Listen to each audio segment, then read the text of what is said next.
Hey everyone, welcome back to flames of ever. ముందుగా అందరికీ శ్రీరామనవమి శుభాకాంక్షలు అండి.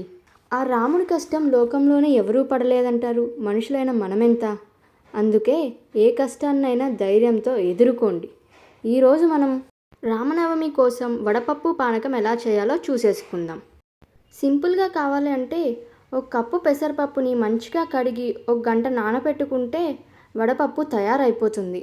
కొంచెం స్పైసీగా కావాలనుకుంటే అదే వడపప్పులో కొంచెం ఉప్పు కొంచెం కారం వేసి మంచిగా మిక్స్ చేసేసుకుంటే రెడీ అయిపోతుంది. లేదు మాకు కొంచెం న్యూట్రిషియస్గా కావాలి అంటే అదే వడపప్పులో కాస్త తురిమిన కొబ్బరి, క్యారెట్, కొంచెం క్యూబ్స్లా కట్ చేసుకున్న కుకుంబర్ని, అలాగే కాస్త కొత్తిమీర వేసుకొని మంచిగా మిక్స్ చేసేసుకుంటే రెడీ అయిపోతుంది.